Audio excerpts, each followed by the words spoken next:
see.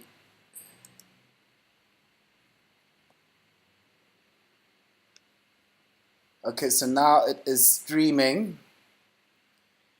So now it is streaming on the YouTube channel. It is live.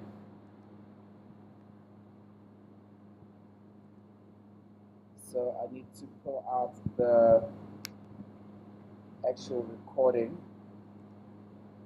So Tammy, when you click onto the channel, you should be able to see it live.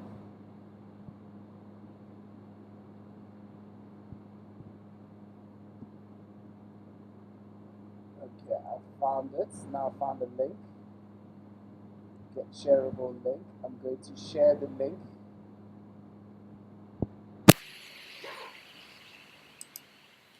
Okay, please share the link.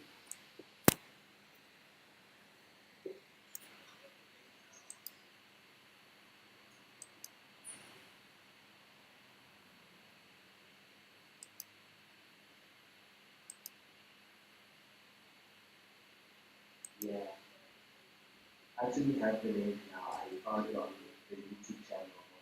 Okay.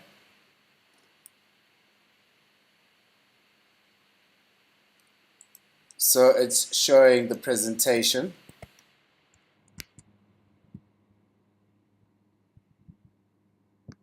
But it's funny because it should be, oh, okay, it's showing the title. Okay, I'm still trying to pull out the link.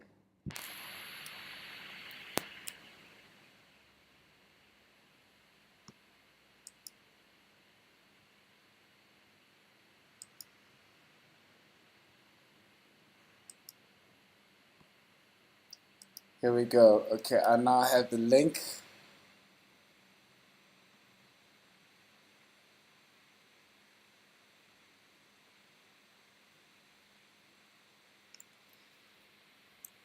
So I'm now sharing the link onto the group.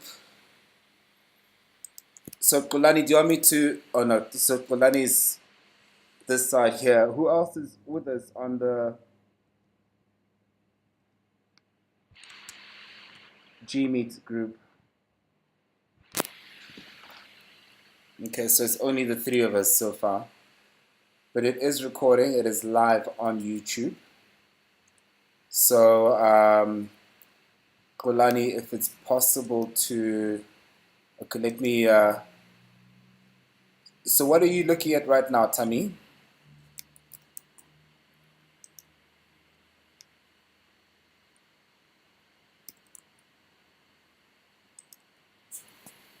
Tami, can you hear me? Yes, yes, I can. I am looking at the day of reconciliation. I think it's the first page. Did you just get the live link? It should be the live link. It's live right now.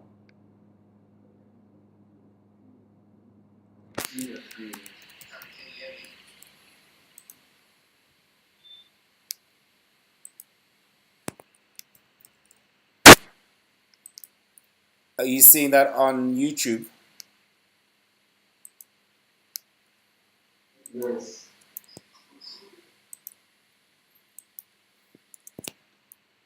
Okay, seeing it on YouTube. I've just emailed it. Let me also collect the email. So if it's just the three of us right now.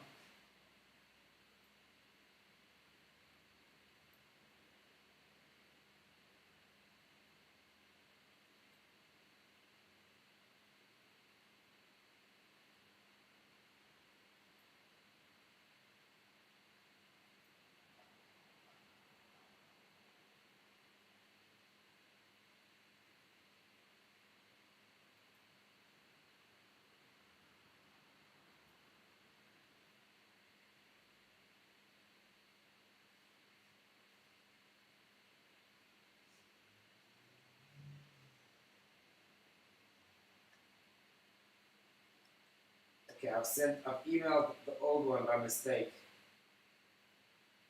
I don't know why I sent it to the old one.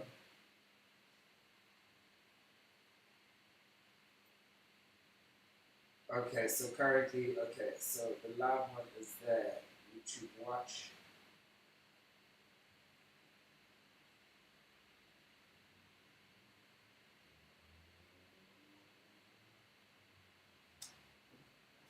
Okay, so now I need to re-email the actual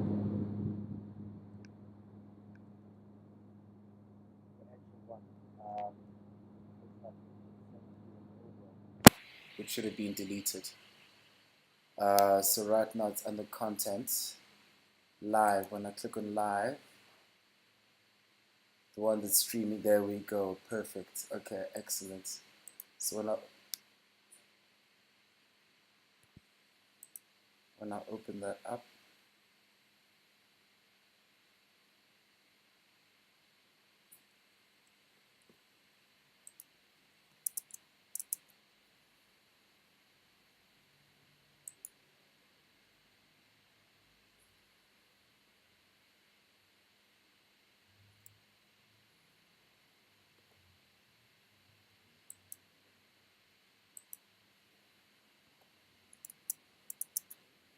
so via WhatsApp, I'm sending through the live link.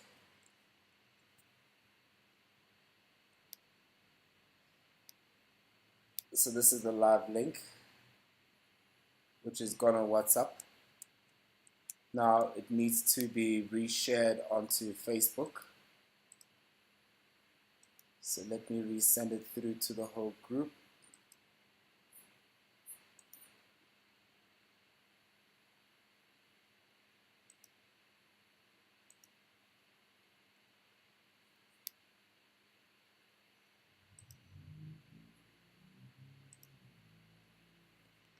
And we should begin in the next minute.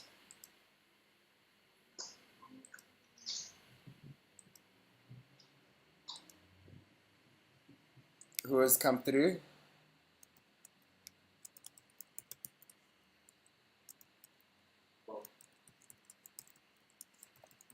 Yo, what's up?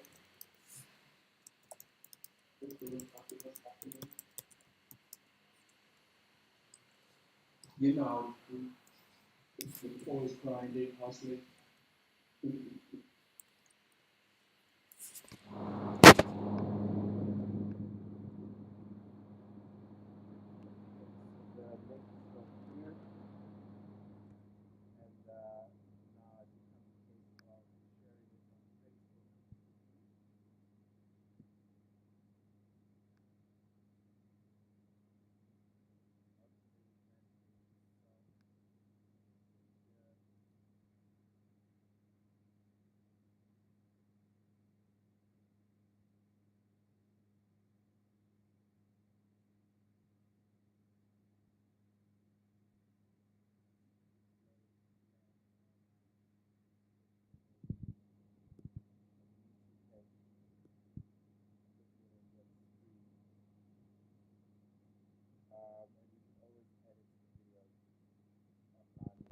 So I'm just changing the profile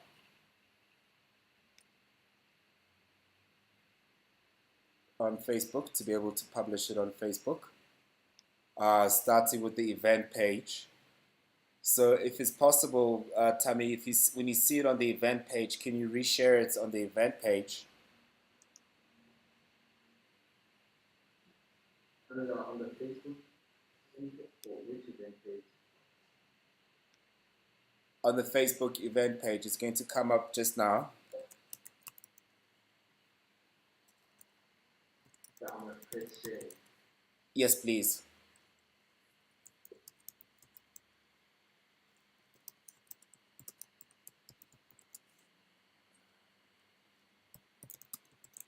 Okay, so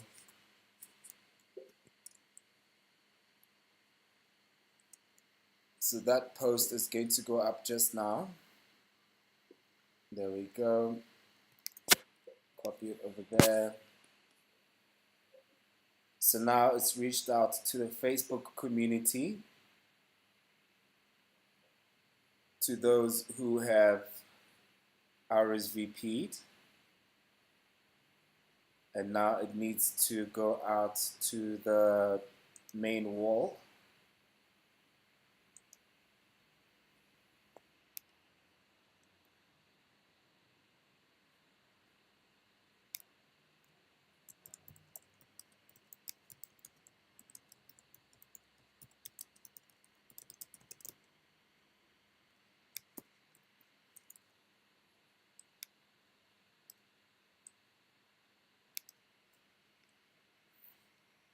So now it's on the main Facebook wall. And then it needs to then carry across to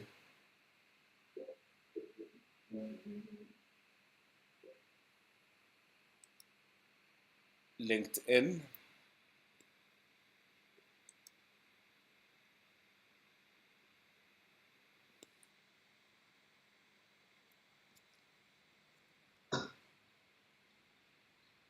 The live hasn't started, Has it started?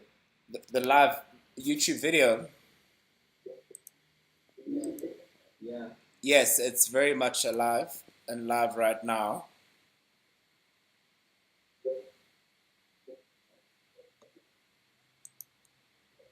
And on Facebook? No, not on Facebook Live. Oh, okay, because um, the notification on Facebook has come in, but I can't access the video from Facebook. And the So when you click on the YouTube link, it should take you to YouTube.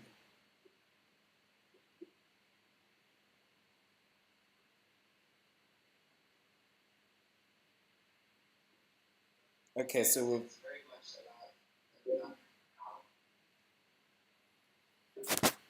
so we are live as we speak.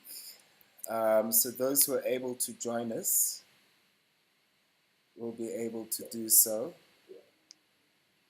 And without much further ado, what needs to happen is the introduction needs to be read out. Um,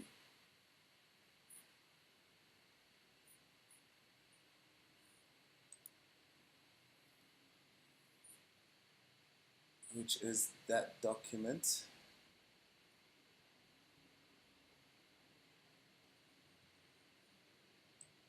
So I need to carry that across the screen and then go back to PowerPoint. Excellent.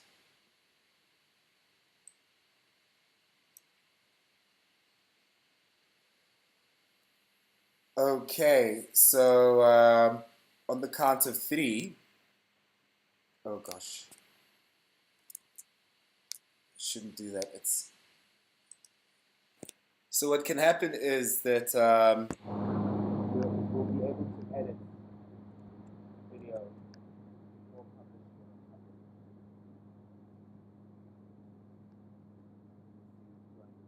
Tommy, do you have control access?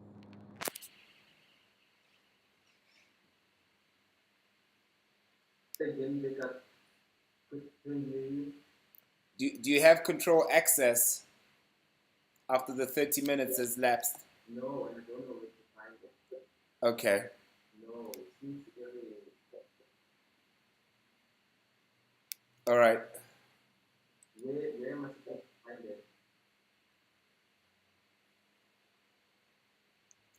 It should allow you to open up the other accounts. So there was that email that said about opening up the other account, the pact 2085 series account.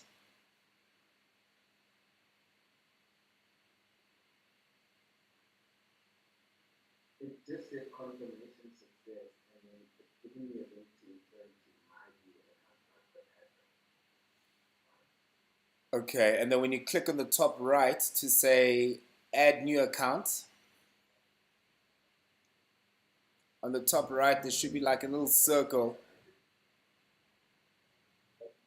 Oh, there you go. You should be able to see my screen. So there should be like a little circle on the top right with your profile picture.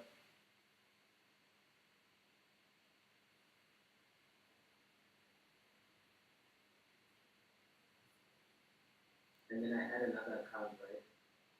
Yeah, yes.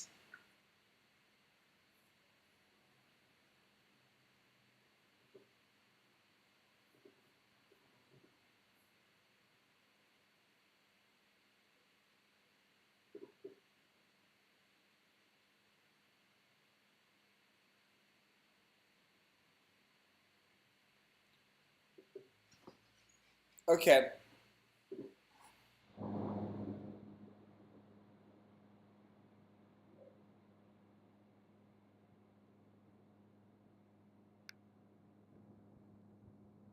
Well, let's begin. And then those that come in, I should be able to hear them coming in.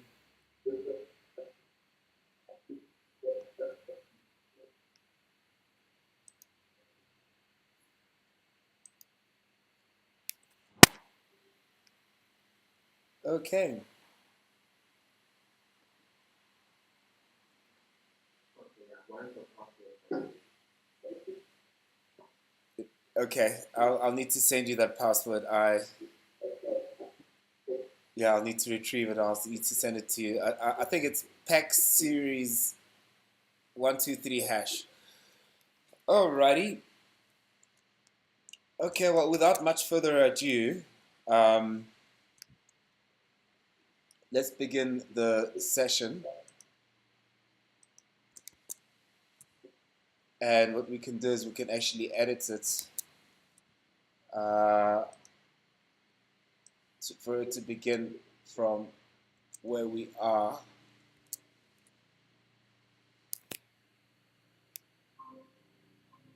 Okay, Kamachelo has just joined us. Greetings, Kamachelo.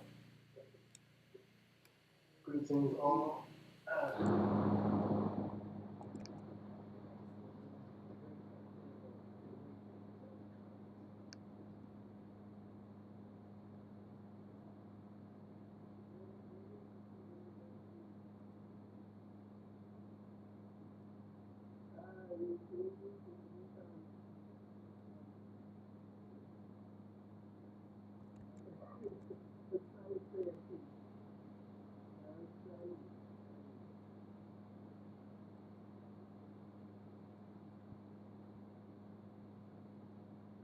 Okay, all right then. So let's begin. All right, you guys. Why is it not showing me that now? It's okay. Now it's showing the presentation. Is it okay?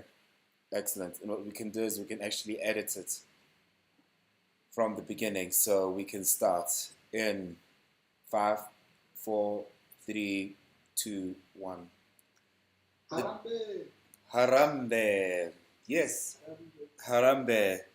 Welcome all to our inaugural online lecture session, where we're asking, can all that is lost be restored since 1994, 28 years later? It's a lecture by Xolani Masango for the Vision Communications Group on the 6th of December from 2 o'clock up until 3 o'clock. In relation to our flow, we're going to be looking at the questions of, can all that is lost be restored? Is reconciliation possible? What are the requirements for reconciliation? Do you remember reconciliation? And are we ready for reconciliation?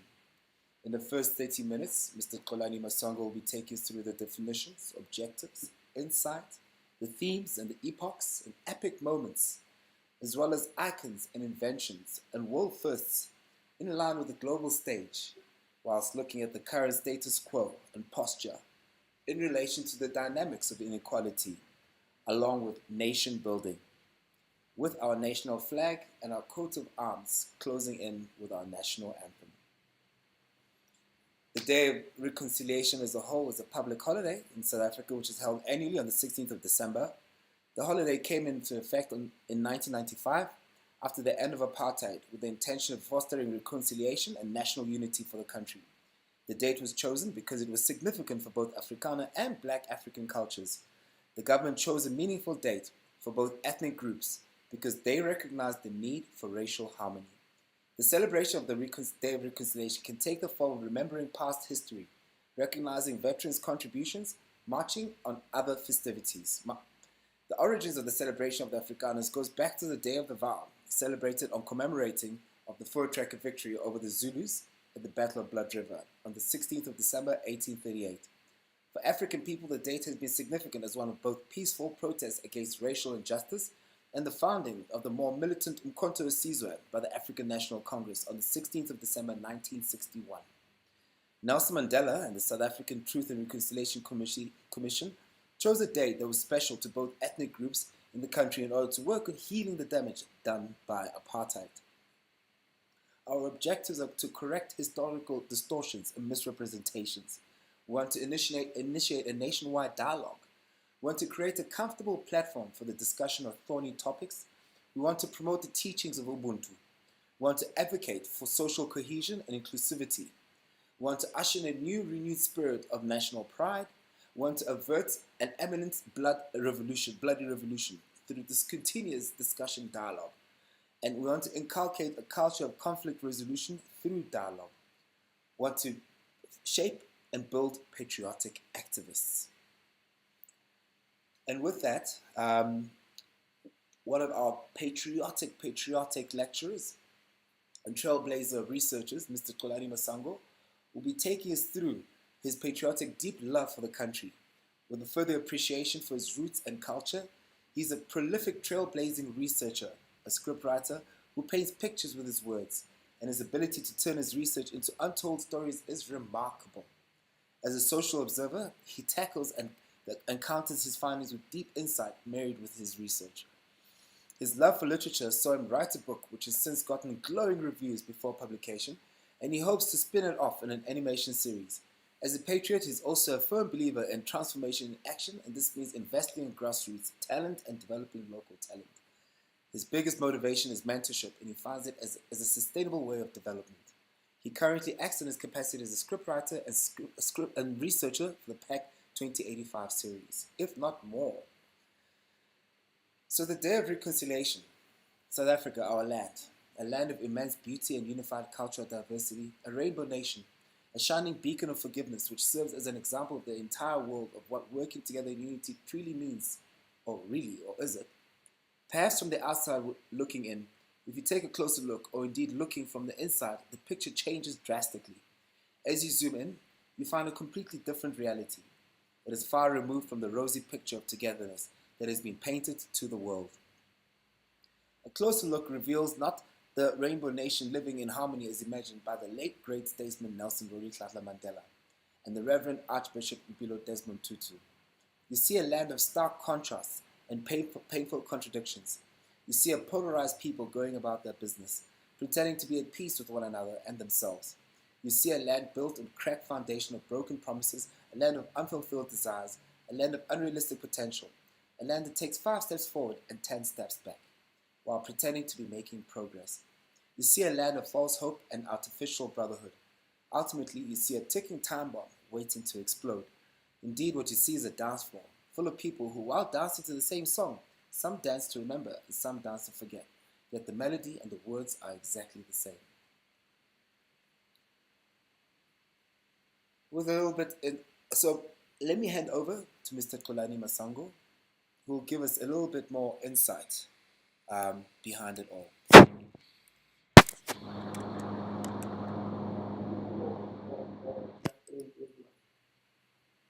Having studied various epochs in our country's very long and rich history, the focus is placed on 4 very distinct periods, which have been identified as follows.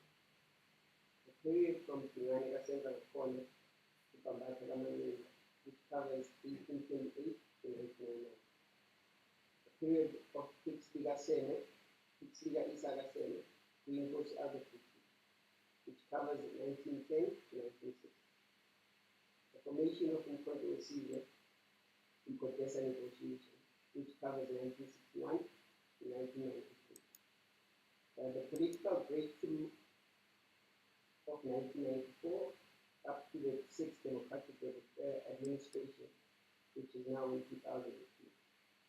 We have identified the recurring themes as follows: tranquility, uncertainty, survival, betrayal, conflict, and hope.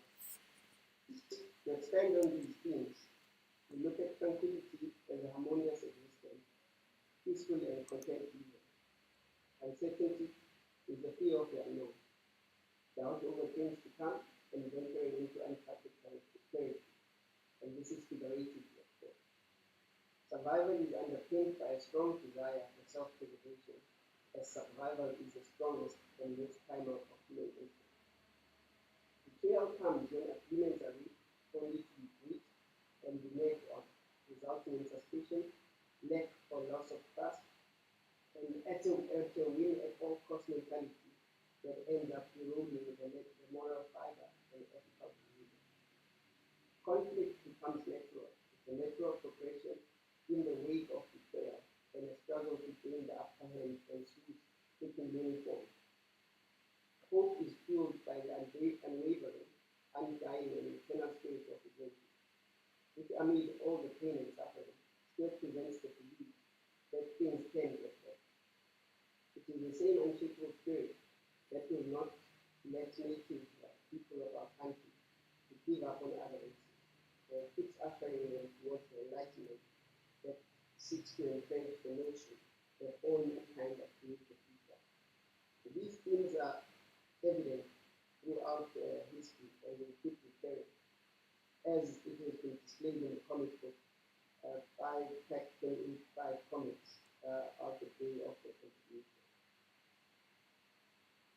The first period of Hlanganeni to Masi-Hlanganeni, which I said covers the period from 1828 to 1909.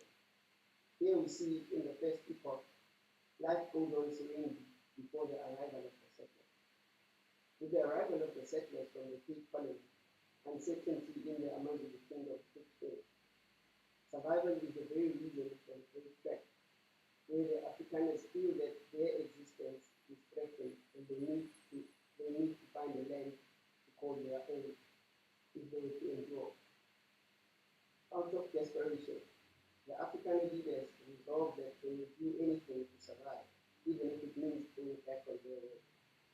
Having been sent to recover cattle, horses, and guns from the Batoko chief Sikonyela by King Pingan, Ipupi decides to hand over only the cattle and keep the weapons and horses for himself, which humiliates and infuriates the king.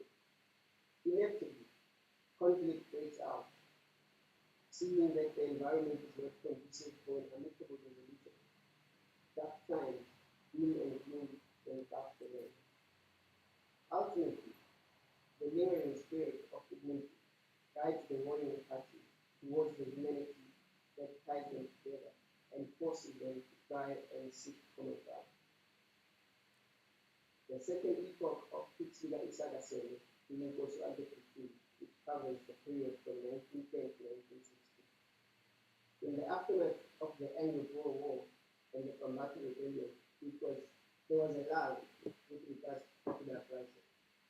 This period was closely followed by a period of uncertainty, leading up to the formation of the Union of South Africa in 1910. In typical survival mode, the Afrikaner excludes the majority native population on matters concerning the dealing with the country, even though all races participated in a war that should rightly be termed the South African War. Exclusion of black people and the black population from government structures and the British monarch's stance of non-meddling are seen as a huge betrayal, and it shows clearly that the marginalization of black people continues. The disenfranchisement of black people sparks a conflict which is waged through peaceful means and influenced by the growth in popularity of the passive resistance movement worldwide, and also by petitioning the courts for support. As the need arises to adapt to this new way of waging war against oppression in the courts, this period sees an emergence of black legal minds, among them the likes of Alfred Mandela, Masi-Hlanganeni, Richard Msimang, and Charlotte Maxwell, to name but a few. The restoration of hope comes in the form of the establishment of the liberation movement, which is seen as an agent of positive change coming directly after the Sharpeville massacre. The next period that we cover is the season up to Codesa negotiation, which is 1961 up to 1992. This period sets off with the forced sense of tranquility, as the dejected black masses seem to have accepted their fate at the hands of minority rule, and then they go about their business mundane. The establishment of the Republic of South Africa in 1961 brings about a period of mass confusion, as once again an opportunity to include black people in government structure and accept them as being equal members of society is lost. As a means of self-preservation, the lay of the land sees the Afrikaner twist every aspect of life in their favor and to the detriment of the majority's life. The introduction of strict cut and more brutal segregation laws spits in the face of any efforts towards inclusive development. The liberation movement and the apartheid machinery are at loggerheads for nearly 3 decades in a war of attrition with many facets. The unbanning of political formations, freeing of political prisoners, the return of the exile, and attempts at a negotiated settlement bring about a renewed sense of optimism. The last piece of that we cover is from the political breakthrough of 1994 up to the current day South Africa, which is 2022. This is an era kicking off with the absolute euphoria, since a lot of progress has been made and the principle of one man, one vote has prevailed. So the future of the country looks bright in the eyes of the world and all its citizens, and the country stands tall as a beacon of humankind, which exemplifies true forgiveness. With the drafting of a new constitution, to be the supreme law of the land, and a change in the macroeconomic policy, curiosity, expectation, and novelty rule the roost as everyone is capitalistic.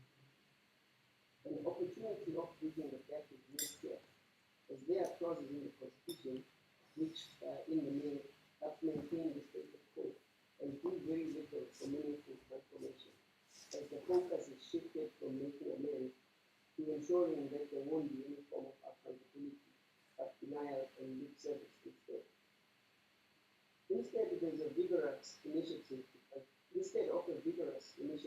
transform society, what you see is the violated party reaching out more and more, only to find that the transgressing side is downright arrogant, defensive, and using delaying tactics and deviation tactics to stall and sabotage any attempts at progress.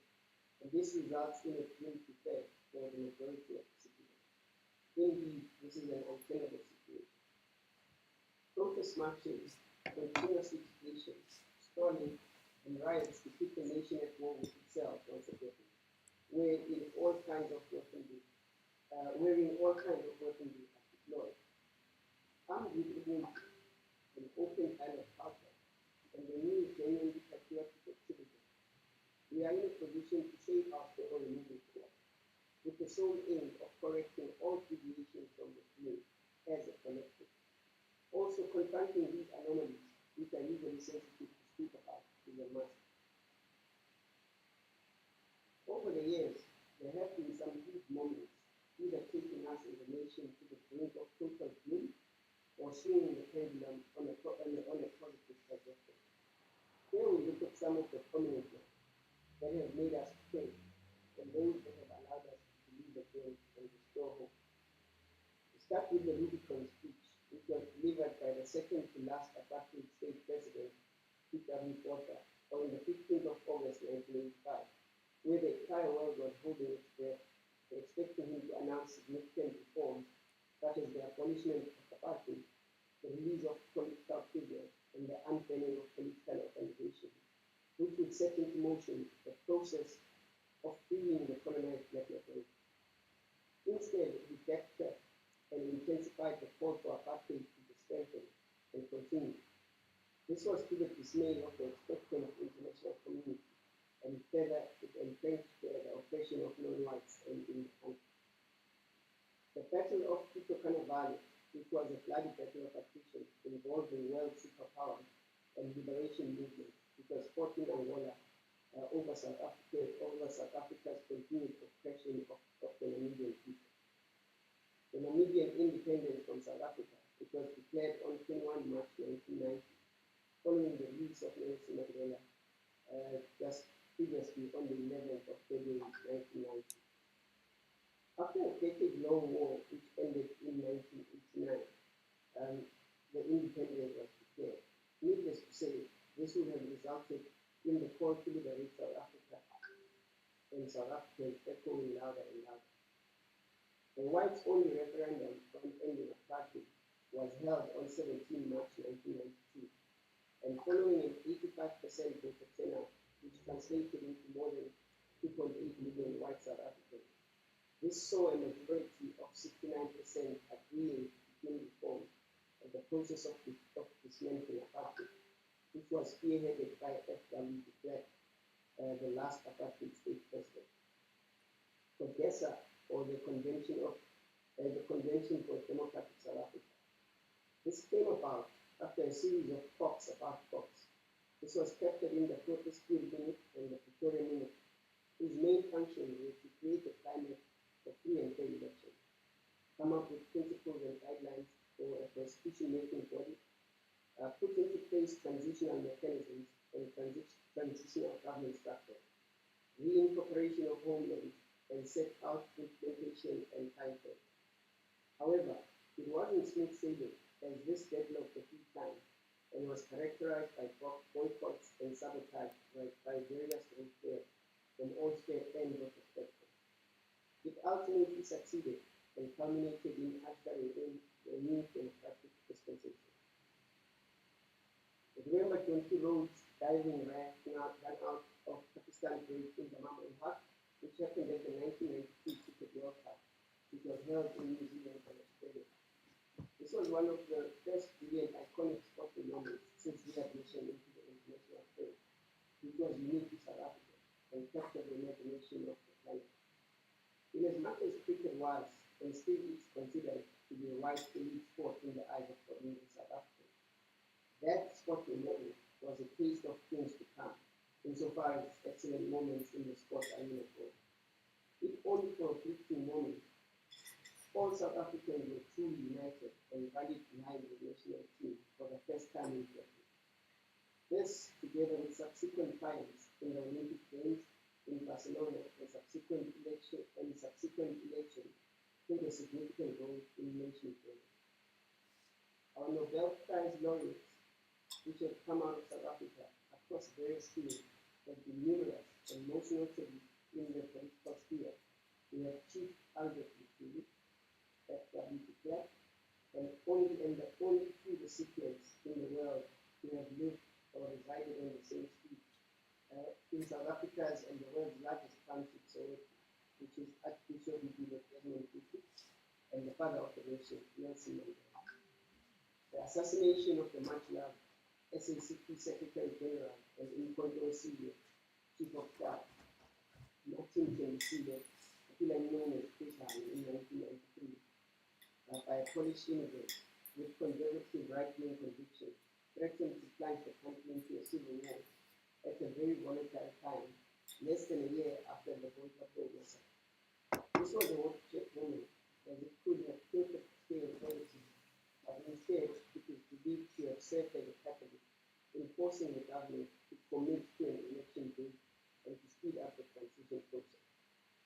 The successful hosting of subsequent winnings of major sporting events in successive years at the 1995 Rugby World Cup and the 1996 African Cup of Nations by our respective national teams, the Springboks and the Bafana Bafana, with Madiba handing the captains the trophies, was very symbolic and went a long way into cementing unity of the nation and strengthening our pledge to democracy. This also positioned South Africa in the pecking order on the continent and in the world. This country has never been short of powerful, inspirational, larger-than-life figures throughout its existence. In fact, it has been so richly blessed that it is almost boastful. Such is the dominance of South Africans across various fields and aspects of human endeavor. Playing lead roles becomes almost natural and is always acceptable and encouraged by the rest of the world, as South Africa becomes exemplary to the rest of the world and serves as a beacon of hope in situations of doom and gloom. Below is a list of these world icons who have played a significant role in steering our people by aiming and commanding respect among their peers in their respective fields. Of course, we will single out just a few. Nelson Mandela, Steve Bantu Biko, J.S. Nagle, Ram Fisher, Alan Payton, Trevor Huddleston, and Kosi Johnson. These are compatriots who opted to align themselves with the likes of those who find themselves vulnerable and downtrodden when it was not popular or appealing to Jesus. These are compatriots who chose not to turn a blind eye on atrocities inflicted on and perpetuated against an innocent people. These are people who left their comfort zone and risked it all to put humanity first. This is a type of patriotic activist we need to produce and nurture. They ask not what the country can do for them, but what service can they do to the cause of building a nation for a better tomorrow. Indeed, we stand on the shoulders of proud and pride. As if this is the land of the chosen people. But how could it not be when miracles are witnessed or harnessed here on a daily basis? Perhaps as a result of self-dependency, maybe out of necessity, but South Africans almost always literally come up with the truth, especially when it matters most. There have been inventions and discoveries which have made our lives more convenient, and to top line these, we will mention just a few. There is the computerized ticketing system, there is the CT scan, there is oil from coal refinery, there is the speed gun, there is the please call me, and the cricket scan.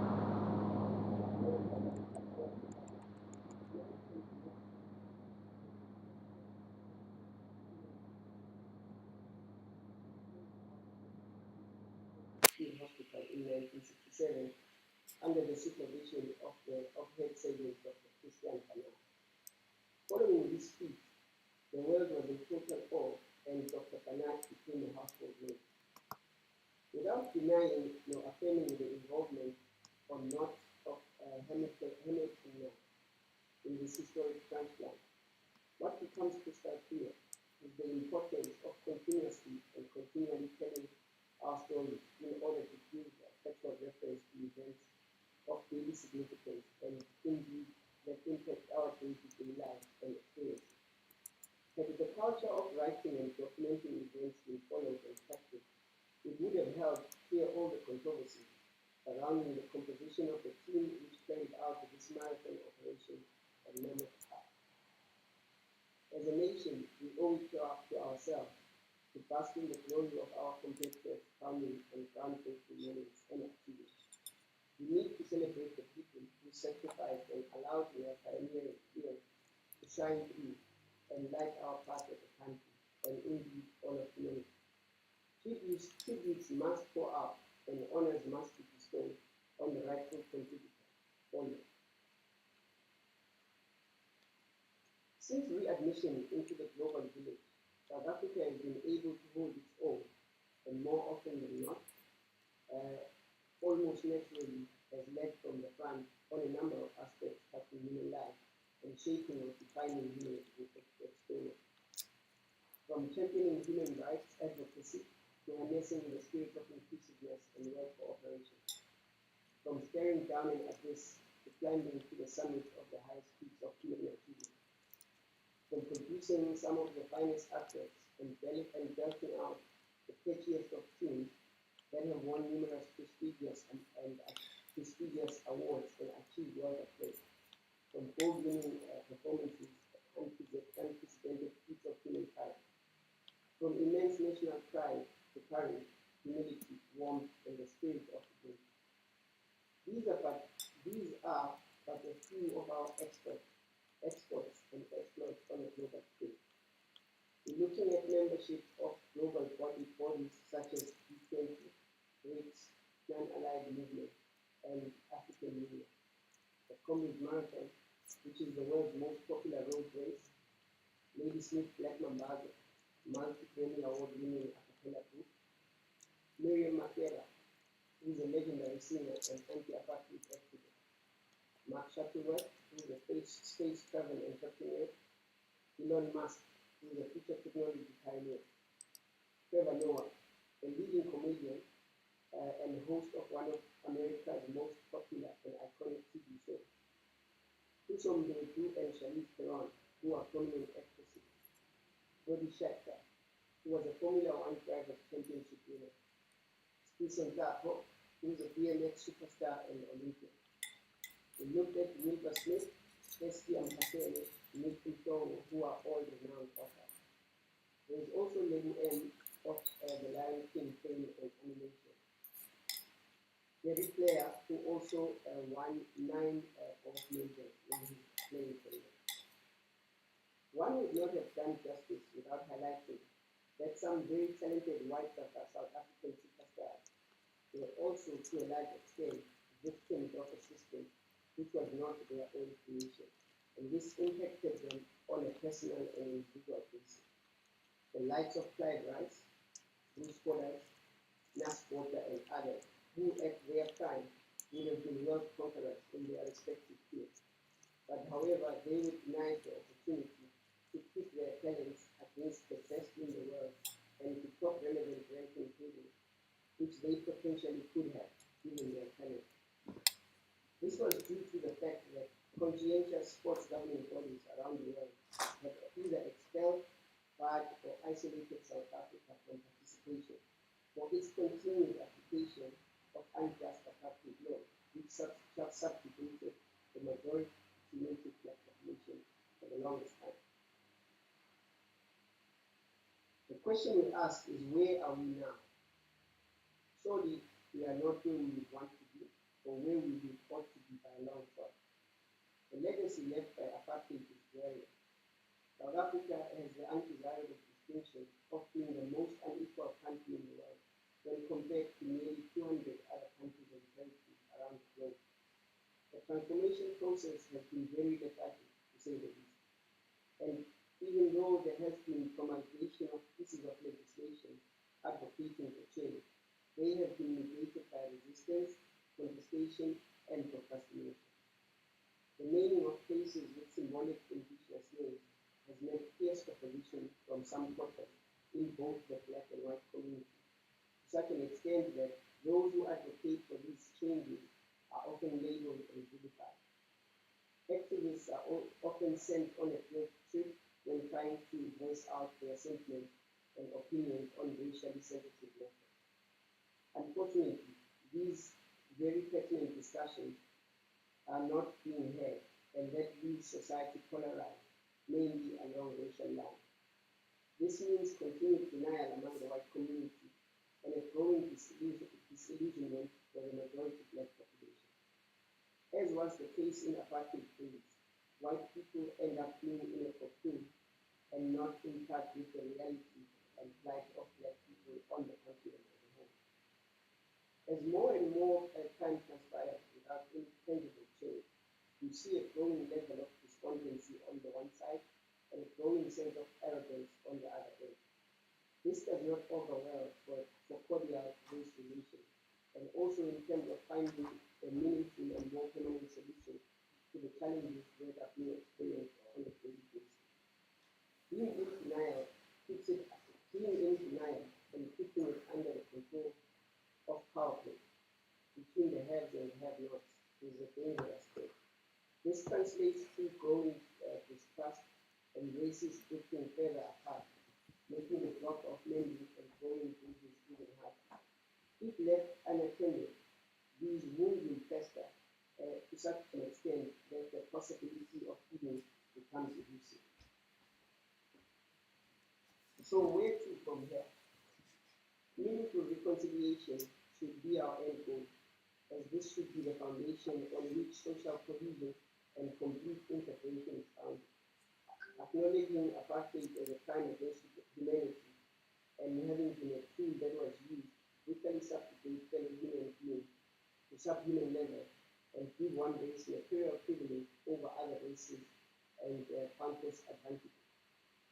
The restoration of pride, dignity, and a sense of self is paramount and should begin in earnest across all spheres of life.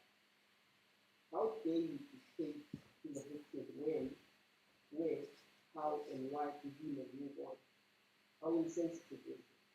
How arrogant and how inconsiderate? Understanding and sensitivity are key.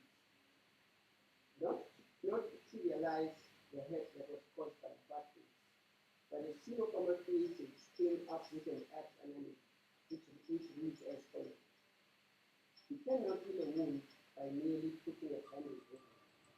We have to clean the wound, remove all the poison and pus which have caused this wound to be septic, and then fix the wound.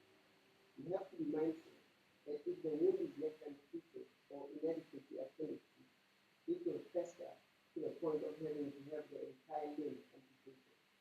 And if the different parts of the body, of the anatomy, were to be seen as different races, you would find that the loss of the limb affects the entire body.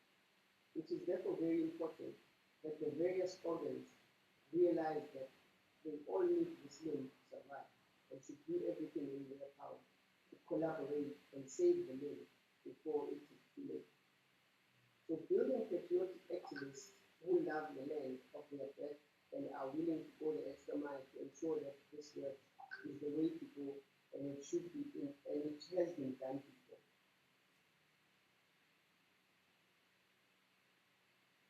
The creative arts, and particularly music, have played quite a huge role in making citizens of the country and indeed the world over time to show them that they are private binary together as the human race, and these transcend all barriers. Over the years, we have seen examples of this through the most unlikely collaborative efforts, which resulted in a number of works with a unifying crossover appeal. Among the most prominent are Johnny Clegg and Sipho Kuhn of Tuluga and South Buga. One half of the legendary duo of Simon and Garfunkel, Paul Simon, partnering with Late Smith Black Mambazo on Facebook. And most recently, with Duzi Shabalala, who is Zulu and popularly known as Mendoza, and Gabi Leroux and Africana, who partnered to create the Kwaito Zandra hit Nkalakatha, which still reigns supreme on South African dance floors to this day. The reincarnation of the likes of Bears Novia, Ram Fisher, Mangaliso Sobuke, Fredo Mitra is much needed, if only to open the eyes of their ilk and make them realize that we do need to come to the table and have this dialogue. It is important to be heard, but perhaps it is more important to hear the viewpoint of the other party in order to understand how we can relate. The volatility of this country as it stands calls for active communication as a means to avert an imminent bloodbath and revolution, which will eventually come if we continue talking past one another instead of talking with one another. Then African Comics has laid the foundation and created a platform and a conducive environment through reading and learning through debate. Nkosi sikelela thina lusapho. Thank you.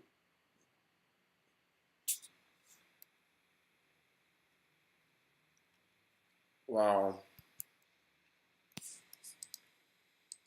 Thank you very much, Olani. Thank you so much. It is much, much appreciated. Yes, no, indeed.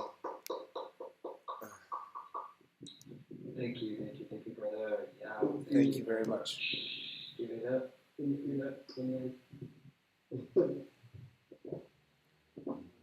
Yeah, no, that was, it's quite a lot to take in and reflect on.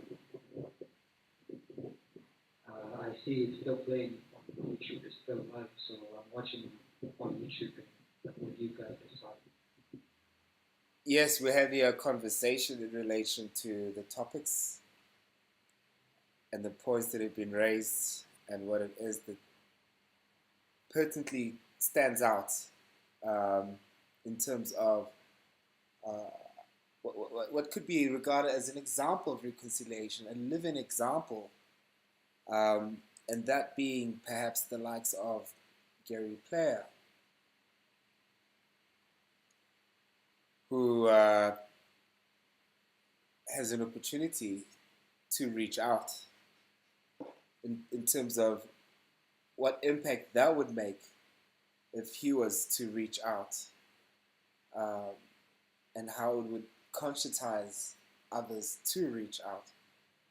I was talking the other day to a friend of mine who was telling me about an engagement that he had with a white colleague, and his white colleague was, giving his interpretation of the 16th of December, which is a holy day for the Afrikaners. And this is an Afrikaner friend of his. And the narration that he got was that them as settlers, they settled on land that was landless, that didn't have any people in it.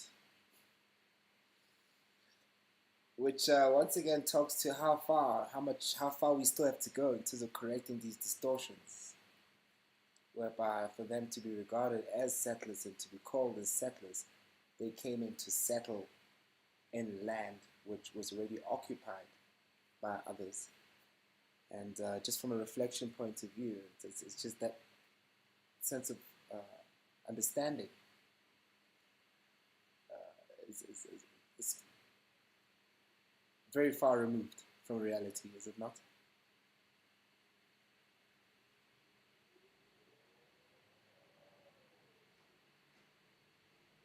I think that's where we come in. We just have to make sure that we start this dialogue and keep it going.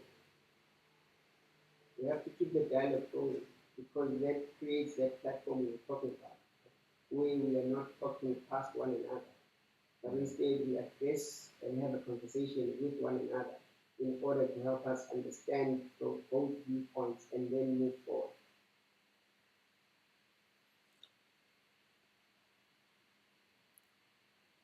And it's almost like something needs to be done for the other ones on the other side who are in so-called levels of power to actually reach out.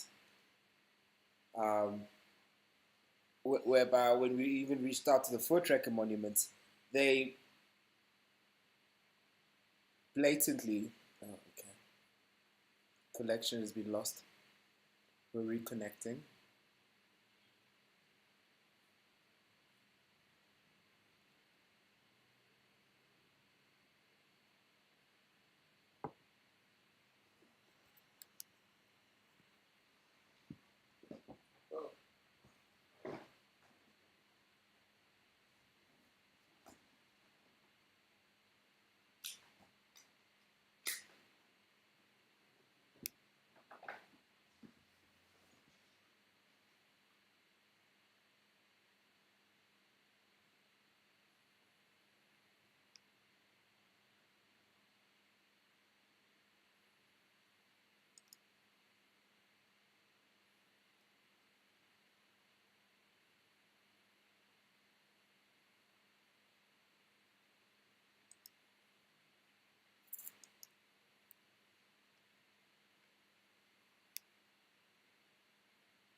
Hmm.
Are you back?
Anyone.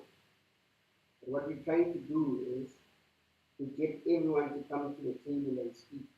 Everyone must speak their truth, therefore.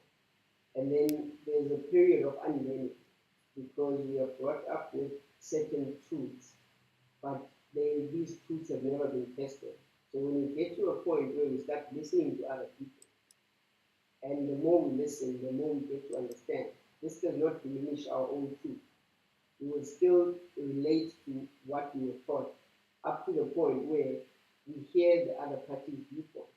And surely at that stage, we cannot impose our beliefs on the other party in the same way they can't impose their beliefs on us. It forces us to find a common ground, otherwise we will remain polarized. And that's where the danger is. If we are polarized and we don't know what's happening, we start assuming. And then we start having this paranoia that will end up with races not trusting one another perpetually, which is something that we don't want. People must realize that this country needs everyone to make it work, not just one party. So we all need to apply ourselves as races in the country to make it work. So that is why we keep reaching out as the majority black people to say to the white people, we are not casting you out. We want you to come in. We want to hear your viewpoint. And surely, if there's logic in what you are saying, you would be foolish not to adopt it. And similarly, if there's logic in how the way you see things as a perspective, then it would be foolish for you not to take it and unlearn it.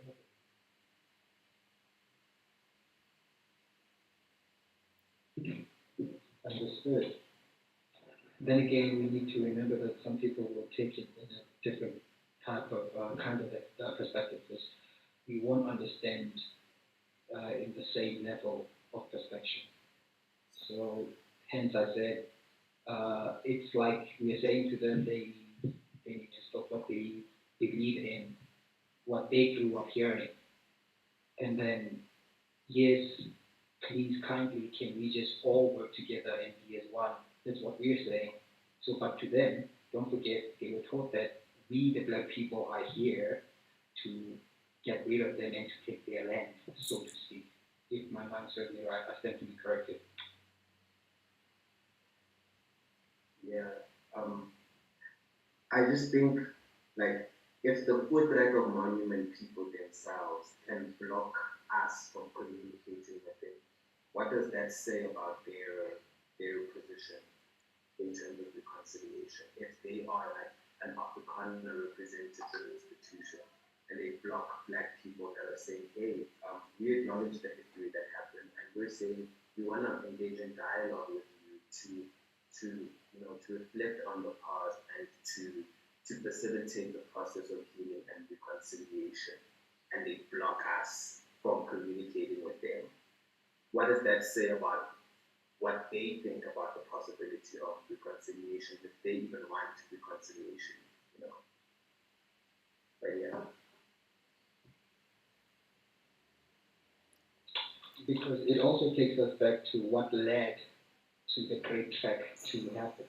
They did not want to listen or to pay rent or to follow whatever the laws were they wanted to have things going their own way. Hence, they had to go look for a new place where they can now implement their own rules so that they can benefit from those rules.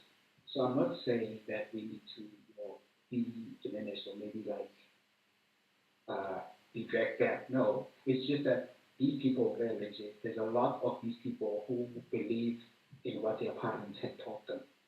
So we need to be careful because there are landmines. We can step on a landmine and then the next thing, boom. So we need to be careful and extra cautious.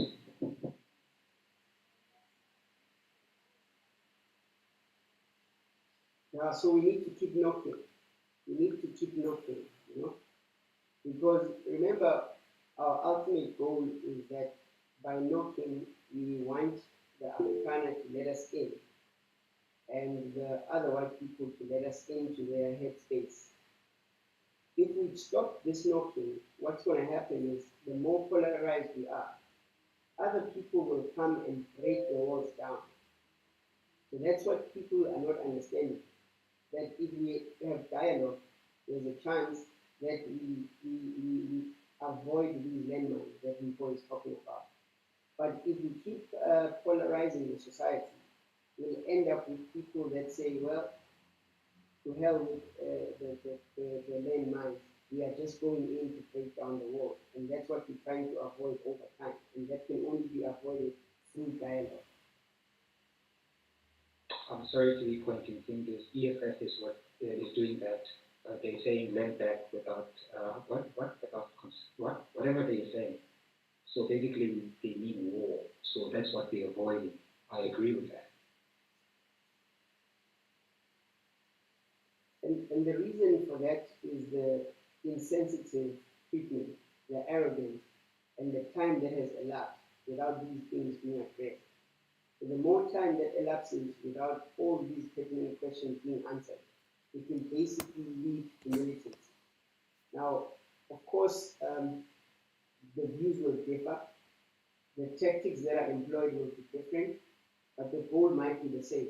The goal is let us all work together and redress and address whatever went wrong in the past and ensure that it doesn't happen in the future. Because we don't want domination of any race by any other race. So that's what we are trying to avoid. So the more people keep drifting apart, that is the tipping point.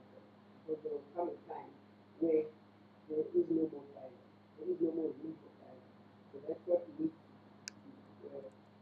to take it out there and say we need to keep drumming it in.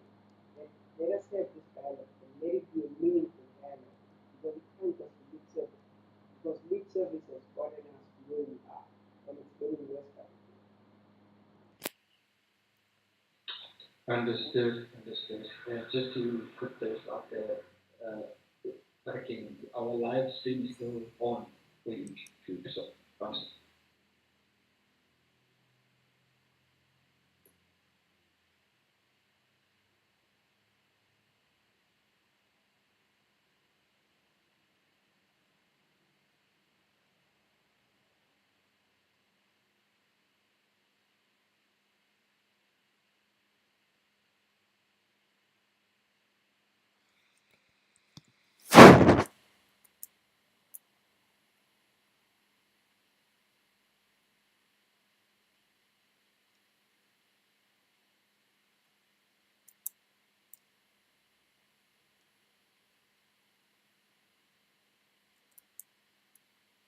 Hello, can you hear me?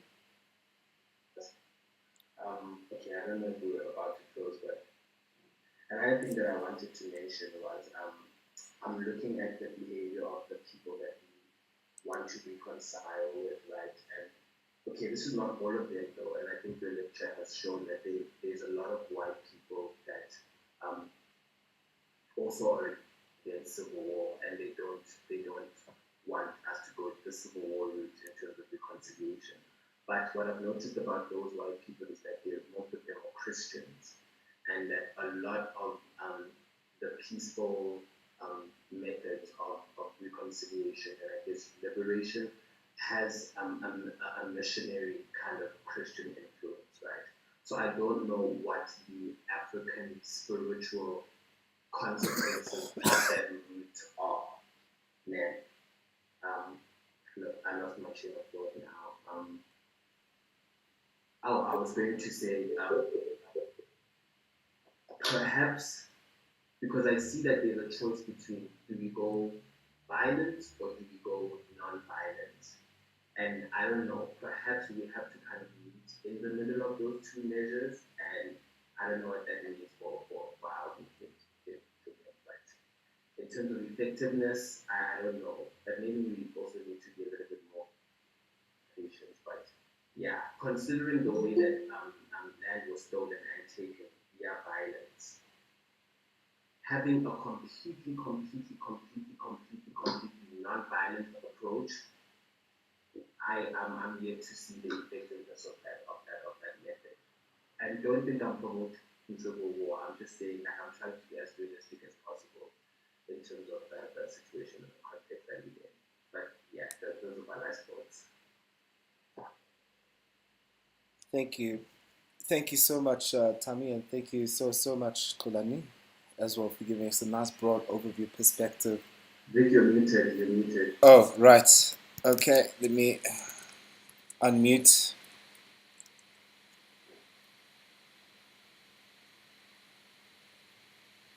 So I'll have to exit to unmute. I yelled at the Kalala, if you can just unmute yourself, brother, that's all we need. Just what we need.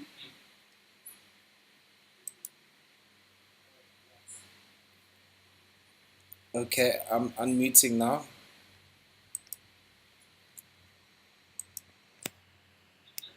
Are you experiencing technical glitches, my brother? Yes, we are, and just unmuting. There we go. Okay. Okay, can you hear me now? Thank you so much. Excellent. Thank you so much, Kulani. Thank you so much for giving us an overview of how we've had other iconic figures who have played a very pivotal role in our history, and whilst at the same time encouraging and drumming the importance of constant dialogue that educates and informs our nation about the significance of our history and what it is that, and what the ideals that those iconic figures are striving for. Thank you so much for bringing them to the fore, because they make up pertinent parts of our history, and where we are right now is a situation where our children don't know much about our history. So as a result, when it comes to reading for learning, our children end up not quite comprehending or understanding what it is that they're reading, because they're not taught to read and understand what it is that they're reading, especially understanding the former heroes and former icons who played a pivotal role in our history. So yes, indeed, I do agree with you, Kulani. Ongoing dialogue and engagement is very important, especially by sharing bits and pieces of our history in relation to those who we regard as heroes and we regard as villains on the other side, to how they were our heroes, for hopefully to turn the powers that be, to turn their shifts in the mindsets into realizing that there were also others of their hues and colors who were also part of this liberation struggle and freedom that we're enjoying right now. So yes, I 100% agree with you that dialogue is very critical, and that's what we're enduring on. That's our pursuit, to encourage debates as a result of historical significances. And I'd like to reach out to us to encourage us to schedule weekly online debating forums about key topics. Maybe we can do a list of key topics in history. Well, a lot of them are actually right there in your presentation there, Kolani. Maybe we can embark on an exercise where we take out those key moments and we unpack those key moments over an hour, or we just discuss them in exactly the same way as we did right now. And by so doing, share our perspectives and understanding of that. How's that as a solution? Yes. Let's do it. especially Especially with Richard Bambata, I really like what he stood for because I feel like his fight was against capitalism. Like the way I read it was like his fight was against capitalism. And that's a bigger fight than the racist fight. But we'll have that conversation another time. So, will you be willing to raise your hand and be the first one to do a narrative about Bambata himself? I can assist you with I can assist you with a little bit of literature that I've picked up from Advocate Temeka Ngaidubi. Not more than 2 pages about Bambata himself and how he was represented. I can help share that enlightenment. So tell me, I'll be the first one. I don't want to be the first one, but like I can be there in the list, but not the first one. Well, you came up with a topic. yeah, I will take you to Bambata's Rock, which is very close to where I was born. Please, So please, I will take you there and see, alright? sure, I would love that. Okay, oh my God. Internet is one of the most beautiful landscapes in South Africa. And Kolani, since you know it, I've driven there alone. So you can imagine all those gorges and then, Yeah. yeah, I'm the girl. Growing up, I never thought I could There's a drive very that way. certain Hi. We recognize.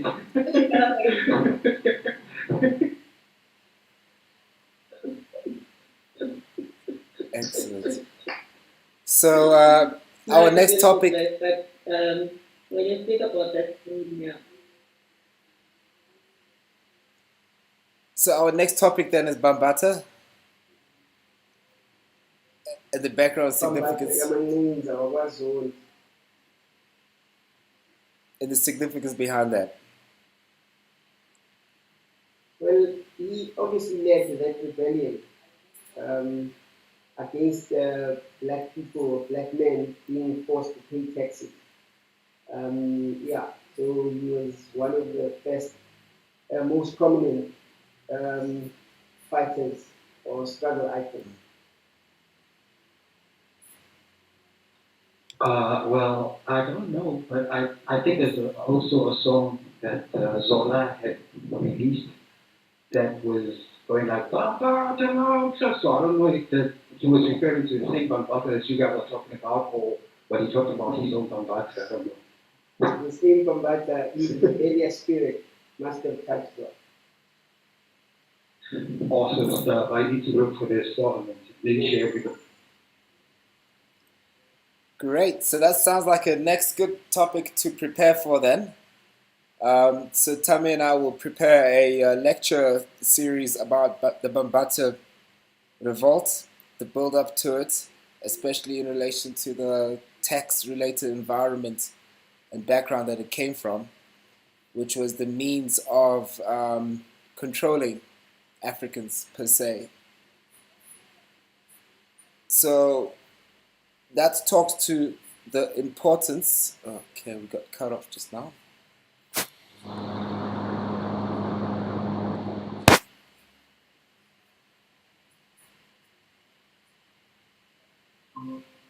The protest against paying tax, in Bizo. Correct. I'm calling you.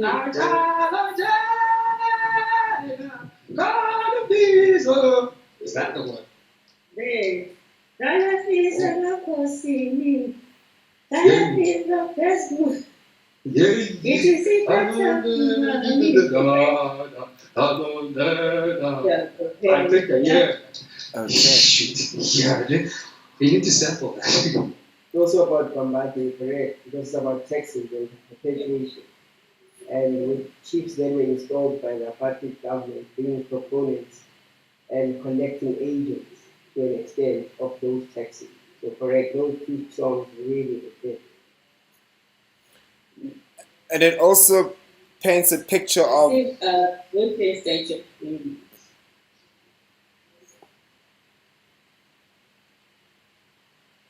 and it paints a clear picture of administration and what administration and governance actually meant at that time in so-called Southern Africa, the South African Union, where ultimately you had that structure whereby the governor would administer the natives in relation to the native land affairs, native department, the Department of Native Affairs, and under native affairs, the chiefs would report to the magistrate, and then the magistrate would then in turn report to the administrator. So the enforcement of taxes was a way of controlling the masses and ensuring that those who cannot pay whatever taxes would be fined, and as a result, they would be sent straight to jail, and from there, labor, hardcore labor. So it was a form or instrument to collect labor, cheap labor, to be able to exploit the conditions in the name of capital. So it'll be a very pertinent and interesting lecture for us to explore and unpack. Thank you very much, Tamsanwa, for suggesting it. We can exchange notes by the end of the week and then schedule an online lecture series for next week then. Don't forget to add Zola's song and put the chemistry song. I had to use Galaya. But are you guys really forcing me? No, we'll work together, Tamsan. Especially in relation to the significance of reconciliation, because what we're doing is we have to find a way of being able to make the colonial settlers' children understand what governance was about to us, the pain that we as Africans had to endure, that our parents had to endure, in terms of the meaning of these taxes. And as a result, the song was there to educate and inform in the context and background of our history, which is a part of history that we need to reconcile with.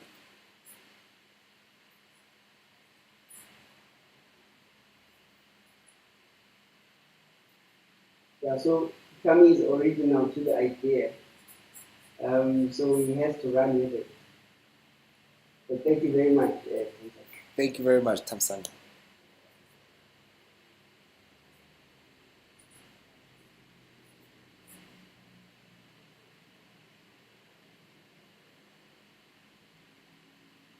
Go to sometime. Okay, cool, guys. Ciao. Thank you. And I see that Bima has also just joined us. Welcome, Bima. Bima, quickly tell me how to pronounce your name. Is it Diana?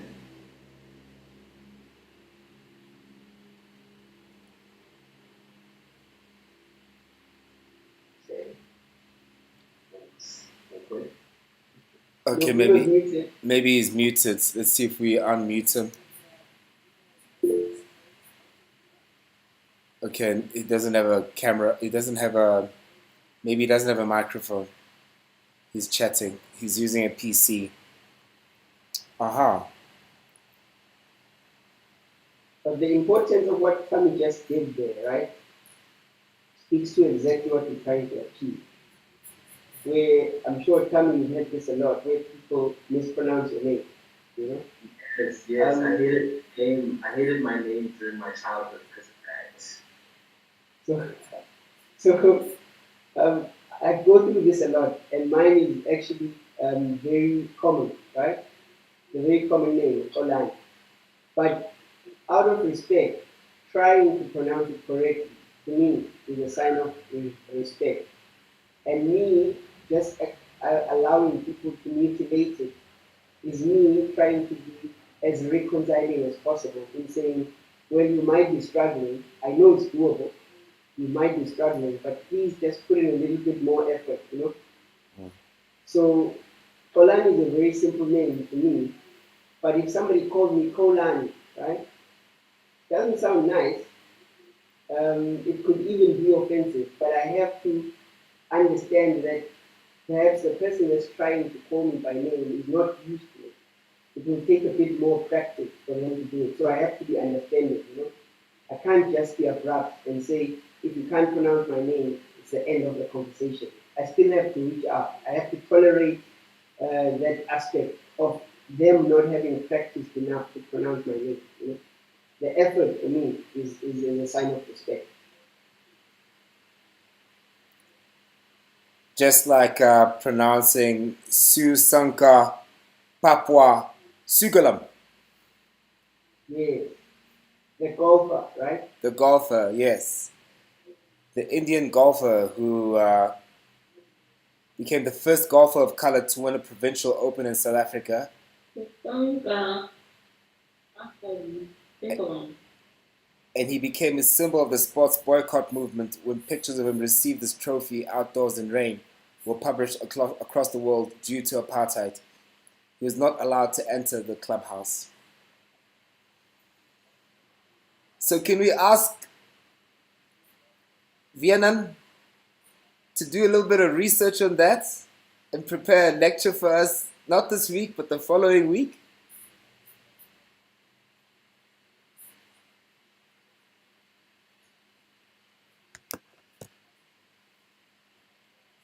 Excellent.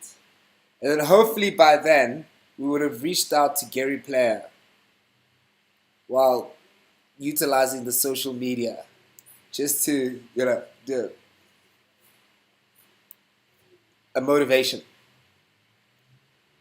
Fantastic. So we've got 2 lectures of 2 significant events and icons. And yeah, thank you very much, Olani. It is much appreciated. And thank you very much for all the preparations that have happened behind it all. Thank you very much for everybody that attended. This video will be available on YouTube as part of our ongoing reaching out intellectual engagement sessions through preparations and through learning and debating.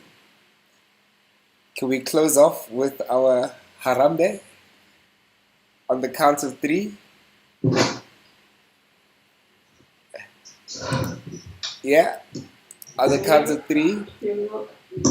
1, 2, 3. Harambe! Harambe! Thank you, Harambe. Thank you, guys. Thank you so much. It was very enlightening. Now Vic is laughing. Thank you.